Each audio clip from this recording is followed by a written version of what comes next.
काँग्रेसचं असंच आहे.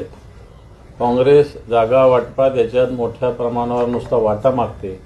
प्रत्यक्षात ज्यावेळेस विजयाचं वेळ येते त्यावेळेस काँग्रेसचं विजयाचं प्रमाण हे अतिशय कमी असतं. ही काँग्रेसची मानसिकता आहे. आता आम्ही नगरपालिका वगैरे विषयी सुद्धा बोलतो तर काँग्रेसच्या कार्यकर्त्याची हीच मानसिकता असते आणि त्याच्यामुळं मला असं वाटतं बाकीच्या लोकांचं सुद्धा नुकसान होत असतं. काँग्रेसवर टीका करताय तुम्ही सरळ सरळ.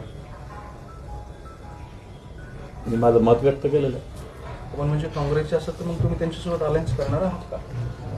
मी जागा वाटपात कशा पद्धतीनं काँग्रेस वागते हे मी सांगितलेलं आहे. हे असं होऊ नये. मग हे समीकरण झालं तर या निवडणुकांमध्ये काँग्रेसला जागा फार देण्याची तुमची मानसिकता दिसत नाही. आता तर अजून पडली नाही. असं नाही. ह्या निवडणुकीहून फार गणितं लावू नये. बिहारचे गणितं आणि इथले गणितं, बिहारमध्ये प्रचंड जातीयवाद मोठ्या प्रमाणावर आहे.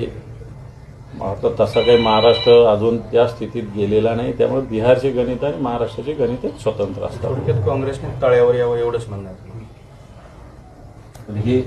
त्या निवडणुकीचा बेस घेऊन या निवडणुकीच्या संदर्भात बोलताय असं म्हणायला हरकत नाही. मोठी बातमी आहे.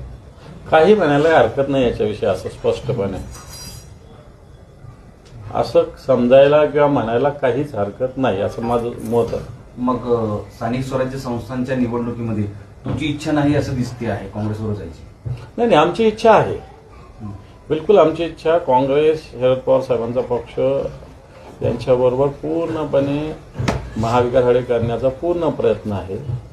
परंतु छोट्या छोट्या गावात सुद्धा अशा पद्धतीनं जागा वाटप जर शेवटच्या दिवशीपर्यंत चालत असेल तर निवडणुकीचा मजा निघून जातो.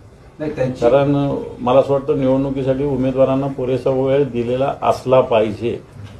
तो या सगळ्या बोलणीमुळे मिळत नाही.